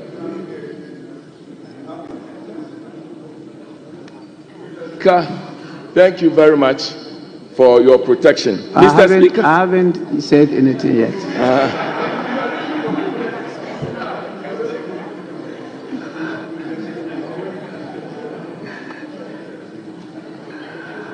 Honorable members, you know the rule of the House is that at any time the House could suspend the operation of any of the standing orders as contained on the standing orders of Parliament. And so if it is a decision of the House or even an understanding that there should be no interruption, that will be a guide to the Speaker. The Speaker can abide by it, or the Speaker will proceed to enforce it. Now, if there's a window that it should be passed through the leaders, that will be observed. As at now, I'm not clear on it, but the last time I presided, I did not allow interruptions. I wanted the debate to flow. And so I'll advise that we do that. Note down the points you disagree. When is your opportunity? And with the numbers that we have, I'm sure a lot of you will get the opportunities to do that. You can raise your objection or disagreement. Please let the debate flow. Yes, so Honorable Member, you can continue. Thank you, Mr. Speaker, for your direction and your protections. 2nd August 2023, PPA approved the sale of Seglema Housing. Mr. Speaker, it was the MPP government that was on power, and they approved the sale of Seglema Housing. Mr. Speaker, they've never built any housing project for the past 8 years that they were in government, Mr. Speaker. I know what I was talking about. Mr. Speaker, road. Mr. Speaker, the members of parliament on the other side filed many questions 3 weeks ago, and they were throwing questions at the Honorable Road and Highway Minister about their road. Yet they told Ghanaians that they have constructed all the roads in this country. So which of the roads that were you talking about that they should construct for you? Mr. Speaker, from here to London, Mr. Speaker, from here to London, you won't do 13,000 kilometers. Nana Dodakwa Akufo-Addo claimed he has constructed more than 13,000 kilometers. A check revealed that he did only 600. The rest were potholes that he patched. Yet you sat in this chamber throwing questions and so forth and so on that they should do your road. Which of the roads were you saying they should do for you? Mr. Speaker, Ajada 111. Nana Dodakwa Akufo-Addo, after paying $400 million on Agenda 111, not even one of the hospitals that they claim they are building is operationalized and have people going there to take medical service. Mr. Speaker, after 8 years, after $400 million, why are you doing this to our country? Mr. Speaker, even if you share each hospital at $11 million, at least 36 of these hospitals must be ready, must be operationalized. Where is the money? Mr. Speaker, let us continue to commend His Excellency John Dramani Mahama. You see our economy. Mr. Speaker, His Excellency John Dramani Mahama would have said that, oh, we've also won the election. Let us celebrate. After all, you know, this independence celebration, 68th independence celebration would have been one of those things. But Mr. Speaker, look at the modesty that His Excellency John Dramani Mahama introduced into the celebration of this Independence Day. It tells you somebody who loves Ghana. Mr. Speaker, $11 million was paid for Pualugu Dam when there was no even sand at the site. Mr. Speaker, I heard the former finance minister saying that His Excellency John Dramani Mahama is terminating and that he's a terminator one. Don't worry, you've not seen anything yet. Mr. Speaker, the Pualugu Dam, those who chop that money will be terminated. Mr. Speaker, you see the Agenda 111, $400 million. You will account for it. If you don't, termination. Mr. Speaker, you see the most expensive hole that is dug in Accra. Mr. Speaker, you see the cathedral, the most expensive hole in the whole of West Africa. Mr. Speaker, do you know one of the most shameful aspects of that hole? They went to Israel to go and import stone, a huge gravel stone. They carried it, paid money for it to come and put. Are you building voodoo house? Mr. Speaker, that is more than $50 million. Wallahi, termination. We will terminate you if you don't pay that money. Now let me advise you. Those of you who stole money, Ora Chairman is here, and I am so happy he's here. Those of you who took money, you better go and bring money and go and give it to His Excellency John Dramani Mahama quietly. Otherwise, termination would happen. Mr. Speaker, His Excellency John Dramani Mahama built 73 schools within 4 years. 73 within 4 years. Honorable Member. Mr. Speaker. 1 minute more. Mr. Speaker, 73 schools within 4 years. His Excellency Nana Dodakwa Akufo-Addo and the MPP, they built 0 schools within 4 years. 8 years, 0. Mr. Speaker, thank you so much for the opportunity. But to remind Ghanaians that the NDC government will come and prepare this economy, wallahi. Like His Excellency John Dramani Mahama said, he will build the economy like the way he solved the Dumsok. Then after that, Ghanaians should not go and give this country to the country reckless again, destroyers again. Let us continue to have faith in the NDC and the NDC government so that this country will progress. Giving the country to the MPP is a sign of destroying this country, and the country will not progress. Trace them from Nkrumah side and look at our independence today. Would have been progressing if Nana Addo Dankwa Akufo-Addo did not come and destroy whatever His Excellency Dramani Mahama did in 2016. Mr. Speaker,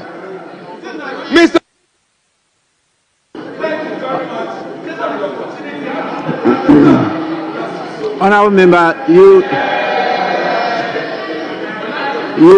were timed off long ago, so your mic was not on for some time. Then let me take it again. Yes, Honourable Member, it's now the turn of Honourable Osei Nyako. Thank you, Mr. Speaker. Mr. Speaker, I rise to support the motion to thank His Excellency the President for delivering his State of the Nation address as the Constitution requires. Mr. Speaker, I just listened to my colleague who just spoke, and he made some unfounded claims and allegations which, in my opinion, as a House of Records, we should not allow such to remain in official reports. Mr. Speaker, I wouldn't have responded to some of the issues that he raised. I would have gone straight to make my comment. But it is important to address one of two issues that he raised. The first one, he talked about His Excellency the President Nana Addo Dankwa Akufo-Addo and his government claiming that they have constructed over 13,000 kilometers of road. Mr. Speaker, I want to put on records, and I want us to settle this matter for good. I think there have been some kind of erroneous interpretations and some kind of misinformation going on as to how many kilometers of road that were constructed by the MPP government. Mr. Speaker, I find it very disturbing that even my colleague, who is now happens to be ranking member, sought to also repeat the same comment or the same misinformation that they are putting out. Mr. Speaker, the Ministry of Roads and Highways always and had been, they have how they categorizes all their project or construction activities as a ministry. So you cannot just go to the ministry and say you are looking for the number of road constructed and they just quote a figure for you without giving classification or categorization of it. Mr. Speaker, there are eight categorization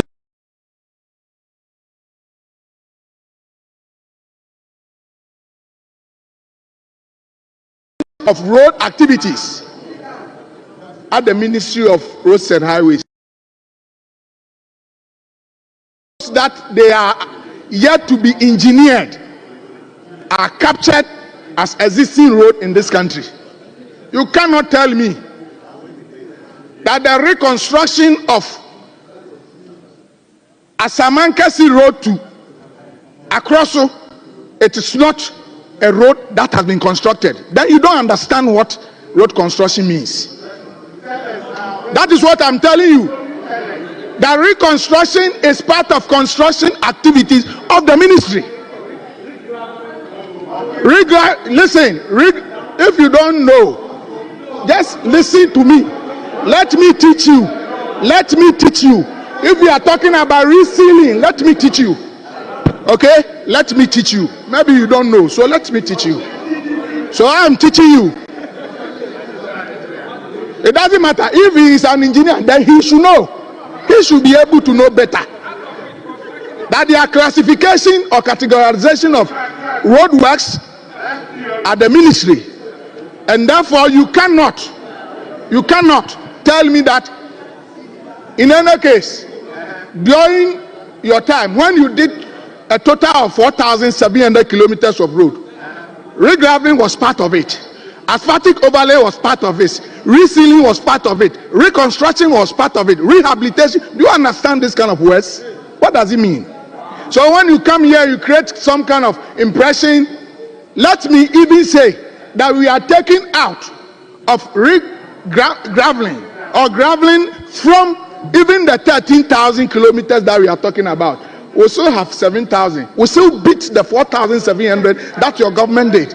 So when you come here, don't come and make any unfounded claims and some kind of allegations. Mr. Speaker, when the MPP government took over power, the then NDC government has gone for a loan of about 1.5 billion from UBA using road fund. Mr. President, His Excellency John Dramani Mahama came to this house and said we could not pay even those who have done small job 2,000. Which money were you expecting the road fund to use it? When you have encumbered all the money, you have encumbered 1.5 and quarterly 200 million that was supposed to accrue to the road fund were being used, were channeled to pay for these loans. It took President Akufo-Addo and his government to reinvest this loan that they have taken so that they will be able to extend the repayment period, reduce the interest on it so that we can get some money. Do you know how much was coming into the road fund? Do you know how much was coming to the road fund after the refinancing? That was the only amount that the government was using to be. So it was not sufficient. So you don't come here and create impression. Now I want to move to. I want to move to commitment. There have been several brouhaha surrounding commitment. Mr. Speaker, I want to use this opportunity also to tell my friends there and tell Mr. President that commitments are not outstanding liabilities in the books that the ministry is going to pay. So when they come here and they create the impressions, oh, we have 105 billion commitment. These are some of the roads that the last time I challenged the minister here that you should go back and do a better audit on those ones. By the time he finishes, he complete those audits, you will see that most of the contracts that were even given, he has to cancel, terminate all of them. So these are not commitments, that liabilities. That so, Mr. Speaker, in conclusion, Mr. Speaker, the minister, Mr. President, also talks about drip machine. I find it so disingenuous that the Mr. President, who spoke vehemently against the drip project, now instructing. He did not only even spoke, he even impugned he impugned some corruption in the process. Mr. Speaker, now the president said that they should take the machines from the district to the regional capital. The intention was to help the district to be able to fix the bad road. So, Mr. Speaker, I want to thank you for giving me the opportunity to speak to Thank you very much. the motion. Thank you. Let me listen to now the deputy, even though we've not been sworn in, but Deputy Minister for Roads and Highway designate. You have 10 minutes. Pushing the thing inside.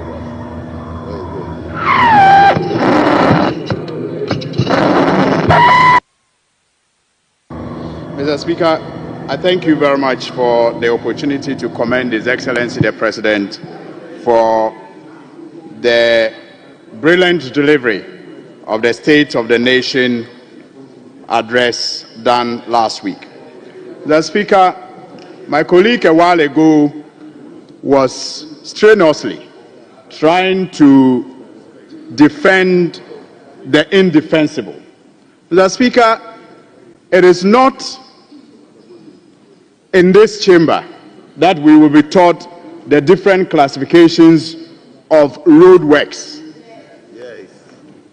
Mr. Speaker, what is contentious is the fact that His Excellency the President, the former President, Nana Akufo-Addo, stated categorically, Mr. Speaker, and with your permission I will quote, that some 10,875 kilometers of new roads have been constructed in these 5 years, quote and unquote.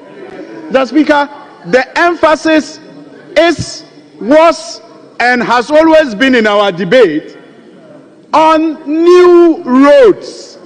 That is what the President said. And so we are not uneducated about the classifications of road constructions, whether regraveling or, we are not uneducated. But we are saying that the President was wrong when he said that he had constructed 10,000 kilometers new roads. Because if that were the case, President Akufo-Addo, I mean, if that were the case, we would not have had my boss having to field the many questions that he was asked to answer only last week Friday. Many members would have had their roads done already. But Mr. Speaker, I want to thank His Excellency President John Dramani Mahama, but to also indicate to this House and to the Ghanaian public the message of the nation that His Excellency President Mahama, unfortunately perhaps because of his nature, did not deliver. The state of the nation, he did not deliver. Mr. Speaker, His Excellency President Mahama, after 4 years in government, was voted out. And after 8 years of experiencing Nana Akufo-Addo and Dr. Mahamudu Bawumia, the people of Ghana came to a conclusion that his 4 years was better. And so out of 276 constituencies, he won 217 constituencies. He won in 217 constituencies. A vote of confidence in his last 4 years. Mr. Speaker, the President, His Excellency John Dramani Mahama, unlike the President we had before, in this SONA did not boast about the margin of his victory. One state of the nation he did not speak about. Mr. Speaker, His Excellency John Dramani Mahama again did not speak about the fact that ever since he took over, he has not had a V8 carrying a special chair for him wherever he goes as President of the Republic of Ghana. That state of the nation today was not captured in the President's delivery. Mr. Speaker, like I indicated, I want to talk about the state of the nation His Excellency John Dramani Mahama did not deliver. Mr. Speaker, no V8 carrying a special chair. He did not speak about it. Mr. Speaker, again, we have seen His Excellency the President attend national functions where chiefs are adorned in their traditional clothing, trying to rise up for him, and he has asked them to sit down so that he will come and greet them, because that is magnanimity. Mr. Speaker, His Excellency in his State of the Nation address failed to, report this as a new state of this country.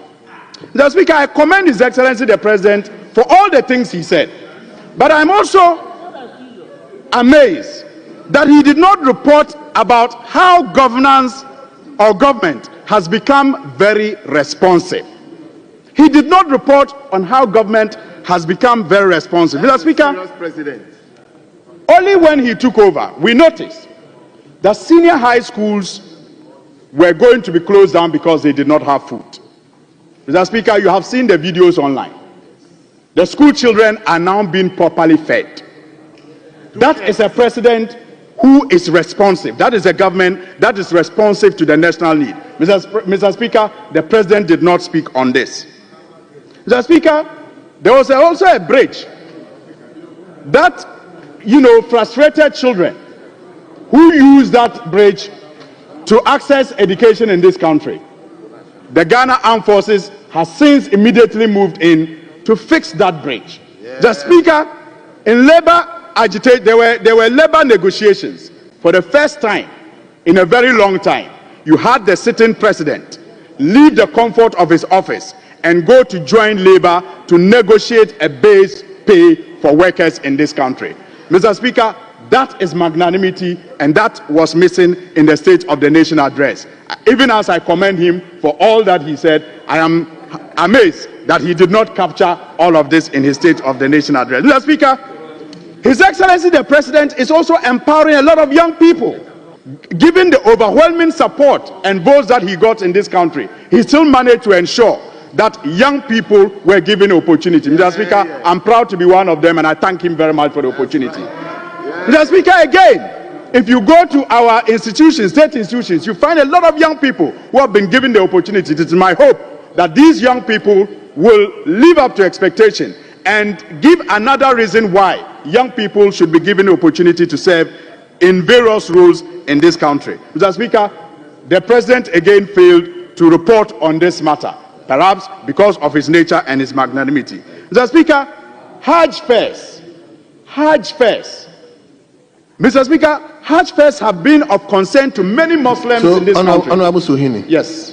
We are talking about the statement. So those ones he didn't find it necessary to mention. What?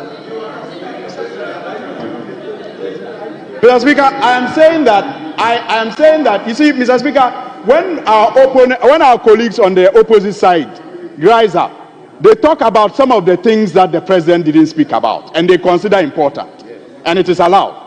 Mr. Speaker, I'm also highlighting some of the things that he didn't speak about that I consider important. Thank you very much. So, Mr. Speaker, I'm saying that Hajj fairs have been drastically reduced.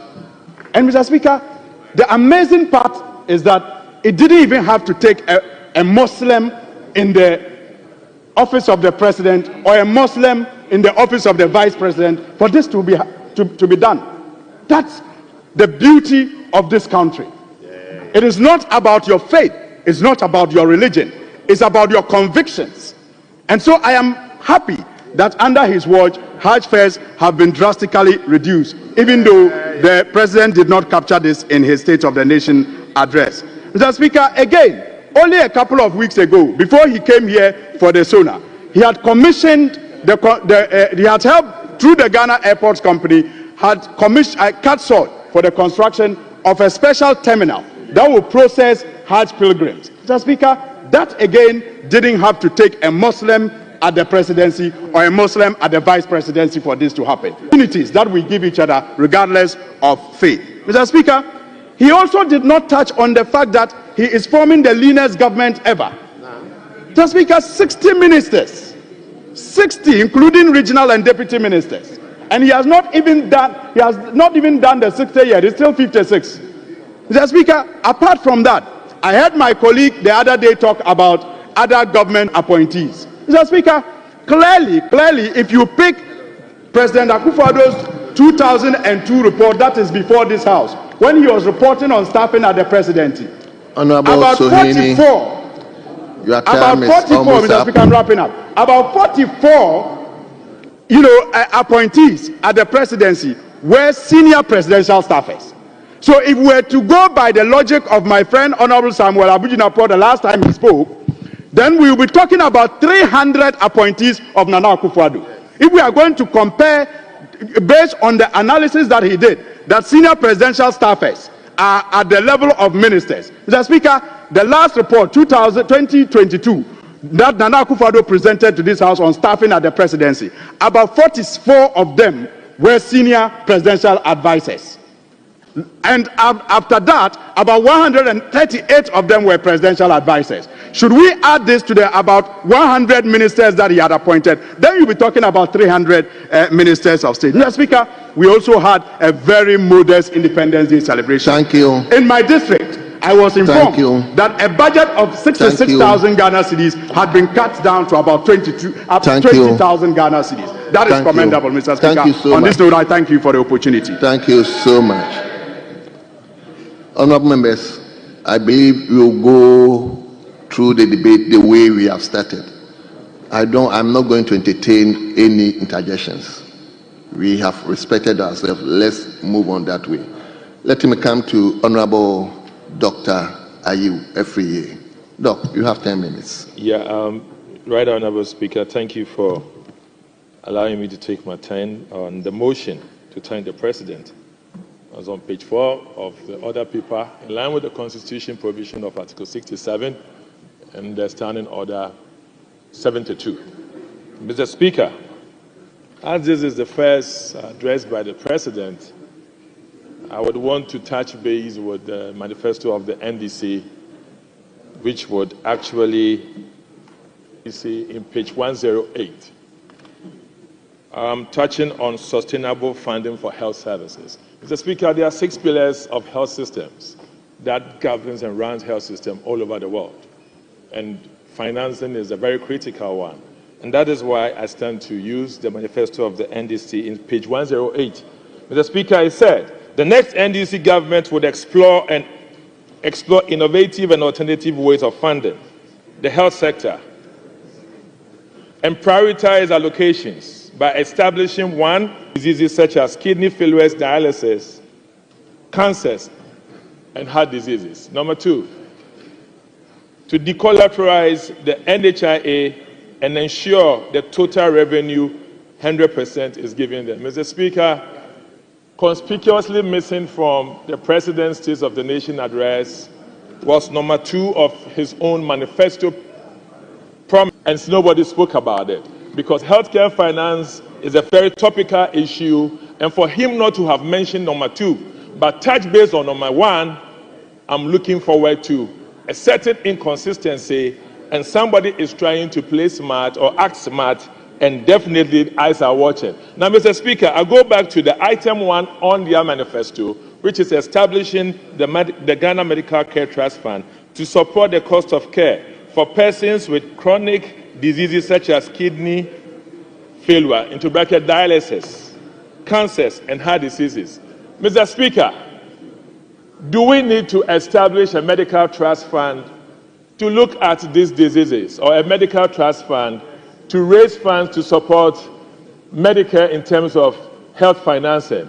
Mr. Speaker, listening to the President, his emphasis was non-communicable diseases. Mr. Speaker, may I say and put on record that the vote on account or the expenditure in advance of appropriation that was done in this House took care a budget of 57 million that will take care of all dialysis patients in this country. Now, the estimated NHIA has made recommendations in September, and it was approved by the board. And so, if you are going to establish a trust to be able to finance dialysis, which has been provided for already, I stand to say that this is an error, and this resetting is dangerous and cannot be tolerated and cannot be done. Mr. Speaker, may I go also to say that it's provided for heart diseases.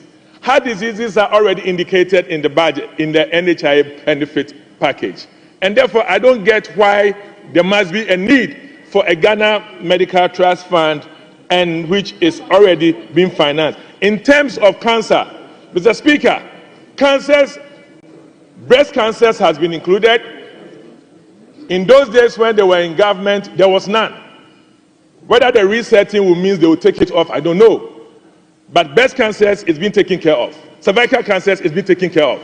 Mr. Speaker, all the 4 leading causes of death of cancer for children has been taken care of. I don't know what this medical trust will do because it's already in the package. Mr. Speaker, may I go to Agenda 111? The President said 3 of them, is it 1 or 3 is operational? Mr. Speaker, in terms, none is operational. Mr. Speaker, for all those not operational, they need staff to be posted. The responsibility of posting of staff is not with us. It is with you. You have to post staff there and get it operational. Mr. Speaker, between Swami to Bole Bamboy, those days when the former president was there was only a micro or a mini clinic that was in Bole. Mr. Speaker, on that stretch from Swami to Efija Kwabre, Offenso, Wenchi, Bole, Wa, there was only a micro clinic. By virtue of the Agenda 111, there is a project ongoing in Swami, in Efija Kwabre South, in Efija Kwabre North, in Offenso South, in Offenso North, in Techiman, in Wenchi, and even in Bole Bamboy. Mr. Speaker, we are talking about financing. 400 million has gone into it. Yes, 400 million of dedicated financing from ABFA. ABFA. But you are saying that the private sector should take care of that. Mr. Speaker, they must demonstrate commitment to financing from the budget. The same ABFA that the MPP use, they can also make an allocation in this budget from ABFA. Apart from that, may I say, you go for concessionary loans. You are asking for PPP, which is good. I am into the private sector in healthcare financing. If you give me the opportunity, I'll take the juicy ones in the capital cities.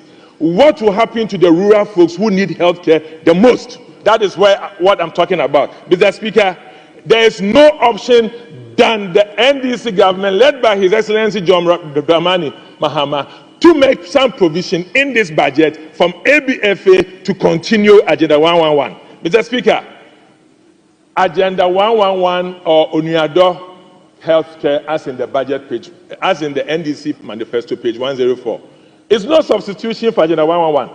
Mr. Speaker, the Onuado vans, as in the manifesto, is allowing vans to go to deprived areas to provide specialist care and co. This is contradictory. Extremely contradictory to a permanent measure of providing healthcare in all areas. We're talking about universal healthcare coverage by 2030, making healthcare affordable, accessible, available to all. It's not in those days where there's none. You need to get a van to provide specialist surgeries, and you leave within 2 hours, something happened to somebody. Where would be the vans to go and take care of them? Those are stopgap measures, and you should prioritize Agenda 111. And not that of the Onuado one, which is just a temporary measure. Mr. Speaker, there is the network of practice by the Ghana Health Service, and that is allowing for all specialists to be attached to CHIPS compounds, health centers, polyclinics, and this policy must be strengthened. But Onuado saying that I will drive through with specialists, take care of you, drive back, go and sleep, whilst the other policy is we are attaching specialists to you, and you are going to compete on your door with this. I stand to be confused with this resetting, and this is not the best for this country and must not come on. Mr. Speaker, may I go to primary health care? Doctor, your time is almost up. Okay, so wind in up, the manifesto, they said primary health care, free primary health care. What is free primary health care? NHIA is already financing and taking things for free. So if it is free, if you uncap, just like the MPP manifesto for free consultation, we stated we will uncap and we will make sure nobody pays any premium. Those informal sector will not pay. That is free. So if you are saying free, what does it mean? People are doing co-payment. If you want to eradicate co-payment, then provide the full funds of uncap funds to them, and there will be no co-payment, and that is free. Otherwise, are you providing free meals at OPD? Are you providing transportation at OPD? What is free? There is no, it is tautology. Already the NHIA is looking at erasing financial barrier. You are also saying free. Thank you. What is the meaning of this? Thank you. Mr. Speaker, I thank you for the opportunity. Thank you, my brother. I know during the debate in the budget principles, we'll give you more time. Thank you so much, Mr. Speaker. Thank you. Very well. Honorable members, let's now turn to Honorable Rita Na Odori. Honorable, you have 10 minutes.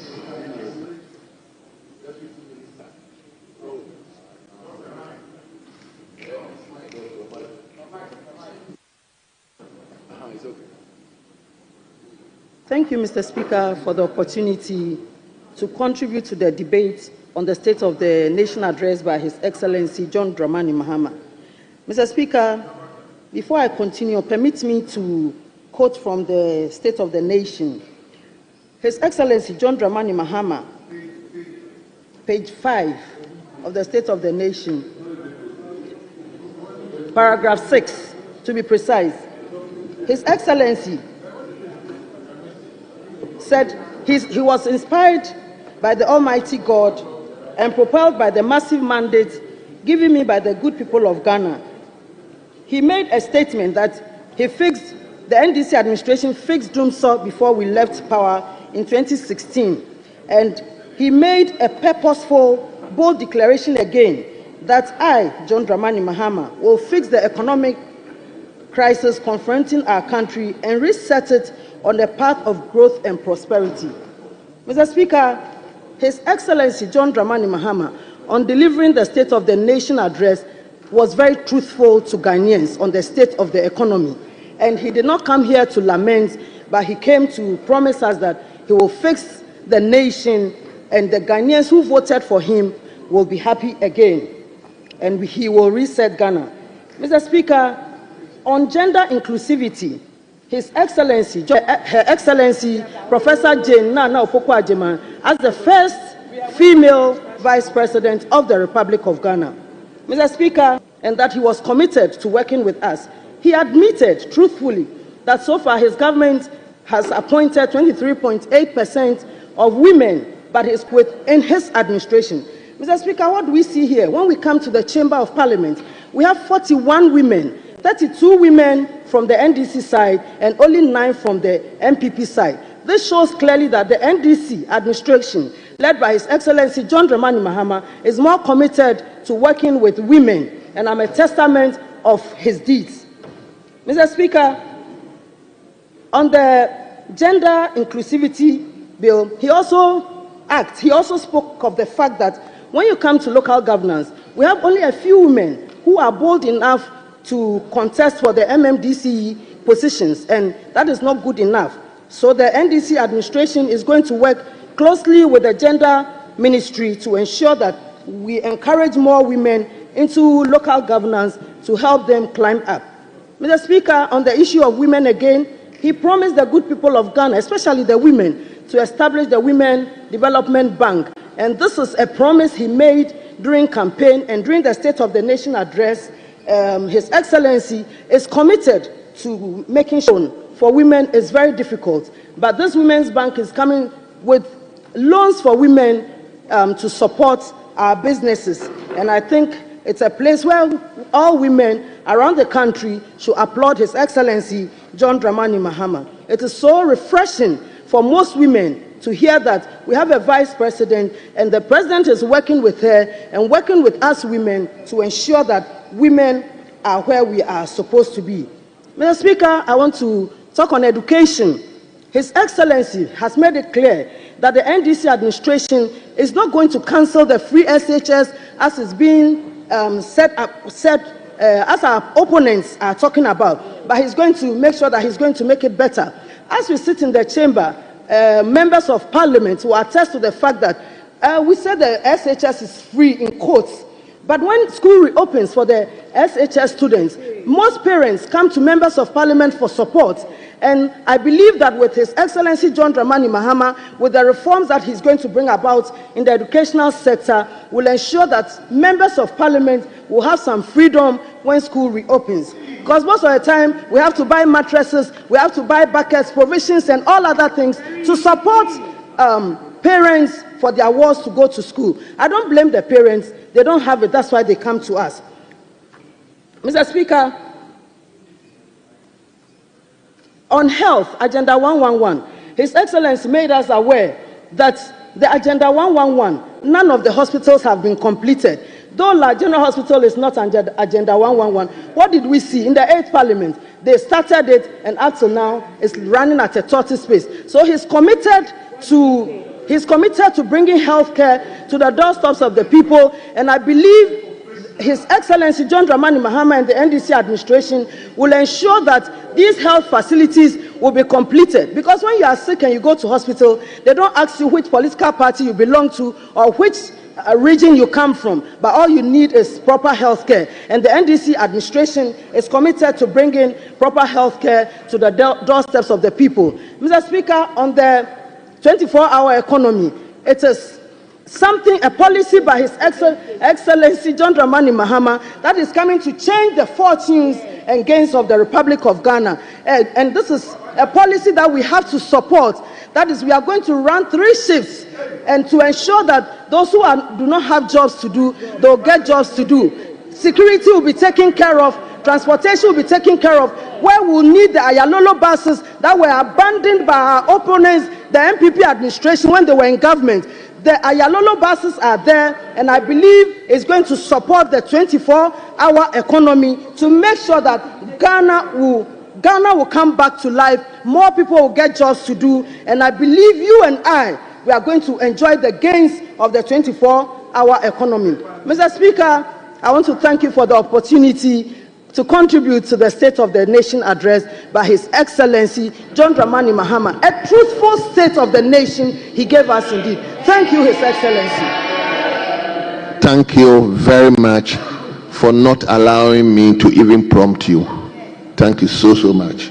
Let's now turn to Honorable Mavis Nkansa Bodu. Thank you, Mr. Speaker, for the opportunity to contribute to the State of the Nation's address, Mr. Speaker. Mr. Speaker, also let me add my voice to the other colleagues in thanking the President on coming to the House to give the State of the Nation's address as mandated by Article 67 of the Constitution. Mr. Speaker, I'm very happy that Honorable Suhuyini agrees with the minority that the President did not deliver on the State of the Nation's address. Mr. Speaker, he did. Mr. Speaker, he did say it. Mr. Speaker, we can check the hands that he did say that he did. Mr. Speaker, it is rightly so because all the President did was to lament. Mr. Speaker, when the President attended on the House. Honorable members, I've already laid down the rules. Please, let's allow the debate to flow. So far, so good. We've done well, at least. I don't want to entertain it. Even the leader wanted to come by way of I didn't allow it. Please, let's So, honorable member, continue. Thank you, Mr. Speaker, once again. So then, as I said, the President only lamented. Mr. Speaker, when the President attended on the House, he painted a very gloomy of the erstwhile administration as if nothing good had been achieved under the 8 years of Nana Addo Dankwa Akufo-Addo's presidency, which is entirely false, Mr. Speaker. Mr. Speaker, we all know very well that there are several indicators of seeing how robust or weak an economy is. When the President attended on this House, he only focused on inflation rate, which he mentioned it was at 23% when he became president. Mr. Speaker, what he failed to also mention was that 12 months prior to that, the inflation rate was at 54%.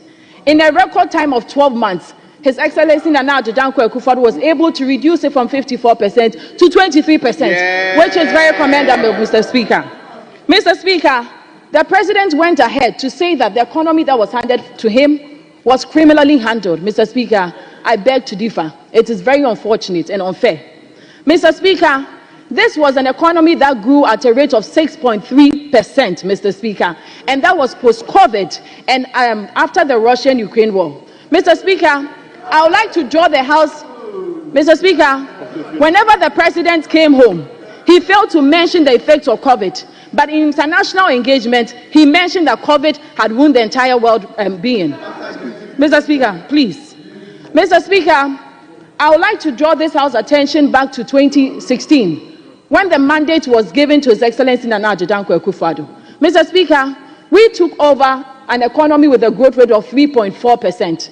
Mr. Speaker, if this economy was criminally handled with a growth rate of 6.3%, which surpassed the IMF prediction of 4%, I would say that then His Excellency John Dramani a miracle to resuscitate it. And that is exactly what His Excellency Nana Addo Dankwa Akufo-Addo did. He performed miracles to resuscitate our economy. Mr. Speaker,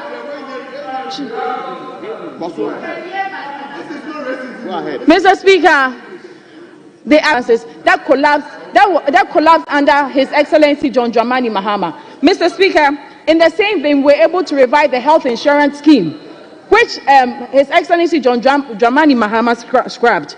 Mr. Speaker, we're able to fix Dumso and keep our lights on for 8 consecutive years. Mr. Speaker, in the same vein, we introduced free SHS, when His Excellency John Dramani Mahama said it was going to take 20 years to get that done.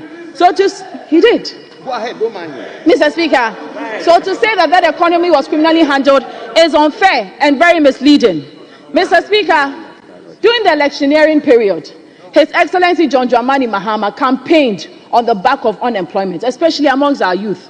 Mr. Speaker, what did we see? One of the first instructions His Excellency gave was to instruct His Chief of Staff to terminate all appointments that was done.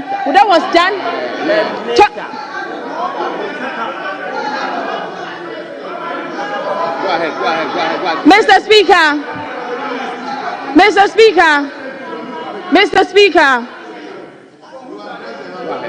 Speaker, he asked his Chief of Staff to terminate all appointments that were done after the 7th of December. Mr. Speaker, we all know very well that appointments do not start and end in a day. Some takes weeks, some takes months. So he knows very well that most of these appointments started somewhere June, July, August. So to say that you've come into power and you are terminating appointments when you came to power on the back of unemployment is very unfair, Mr. Speaker. Mr. Speaker, I want to find out from the President, do we have second-class citizens in this nation? No. Because that is exactly how he's treating these young people. Mr. Speaker, this has also opened the floodgate. If it was wrong then, it is wrong now. And I will not support it in any way. Mr. Speaker, this opened the floodgate for individuals to settle scores. Mr. Speaker, as we speak, I have over 20 termination letters lined on my desk for my constituents. Some from the health insurance and some from GES, Mr. Speaker. Mr. Speaker, some from health insurance and some from GES. Mr. Speaker, and the sad aspect of this is that some of these appointment letters were given as far back as October and November. How is that fair to the young people in this nation, Mr. Speaker? Mr. Speaker, we ask on the President to rescind his decision and do the right thing. I've just recently seen a communique from the GES stating that they have rescinded their decision. The question I want to ask His Excellency John Dramani Mahama is that did they have to take the minority to make noise in order for our children to be employed? This is very unfair, and we cannot continue like this as a nation, Mr. Speaker. Mr. Speaker, I have with me here a load shedding document, and this dates back to October 1st to 14th. Mr. Speaker, when the President attended on this house, he told us that he fixed Dumso before he exited. Mr. Speaker, this goes to refute what he said. I think what the President is trying to do is prepare us of the hardship ahead. If he's having problems keeping our lights on, I am going to call on the president to reach out to his predecessor and ask him how he was able to keep our lights on for 8 years. Mr. Speaker, the president during his electioneering period again, Mr. Speaker, he gave a promise to the women of this nation. Go ahead. Mr. Speaker, Go ahead. Mr. Speaker, he gave a promise to our women. And when we're working on the affirmative action bill, which is now an act, Mr. Speaker, he gave us the assurance that we had the full support, we had his full support, and he supported women. Mr. Speaker, what do we see when the mandate was given to him? Mr. Speaker, in the last administration led by His Excellency Nana Addo Dankwa Akufo-Addo, we had 5 out of 19 women in cabinet, Mr. Speaker, which represented 26%. As it stands now, we have only 2 women in cabinet. Has Mr. President changed his mind on supporting women? Mr. Speaker, when I look on my side, I see about 31 beautiful, eloquent, knowledgeable women. And I know that when the president was in opposition, he was a firm believer in reshuffling. We beg him whenever he decides to do a reshuffle, he should consider our women on this side because they are capable of doing the work done, Mr. Thank Speaker. you. Mr. Speaker, in conclusion, Mr.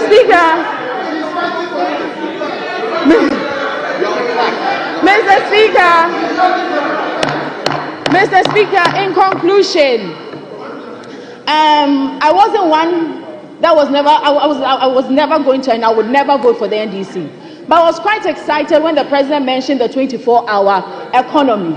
Mr. Speaker, I thought that this was going to thrive on the back of the private sector. Mr. Speaker, when the president came to this house, I mean, during the electioneering period, we had different explanation of what the 24-hour economy meant.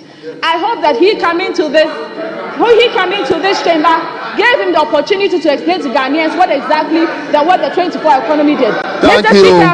Thank you so much. Mr. Speaker, unfortunately, he failed to do this. He's only limited the 24-hour economy to the passport office, to the Ministry of Foreign Affairs. Mr. Speaker, I want to state on record that we started the 3 and 2 shifts and cleared the backlog of 70,000. So the 24-hour economy that he's talking about, he should focus on the private sector and incentivize the private sector. Mr. Speaker, thank you very much for the opportunity. Honorable members, like I said, I wouldn't entertain any interjection. That is why the minister, I didn't even allow the minister to. So the minister, I'm going to consider you as one of the debaters, so that 10 minutes, I'll give you 10 minutes, if you like in that way. Other than that. Thank you very much, Right Honourable Speaker. So I just seek your guidance as Speaker. So my guidance. A factual statement. No, hold on, John, hold on. I'm saying I can give you the platform as one of the debaters. I'll give you 10 minutes. Other than that, I wouldn't give you that. Yes. Thank you very much, Right Honourable Speaker. Right Honourable Speaker, this is my 3rd term as a member of Parliament in this chamber. Mr. Speaker, everybody in this chamber can have his or her own opinion. As for opinions, we cannot agree that we should have the same opinion. But Mr. Speaker, as for facts, facts are sacrosanct. And I contrive own facts and foist it on the people of Ghana or MPCA. Mr. Speaker, a factual. Mr. Speaker, it is true that today in the energy sector, there is a ballooning debt of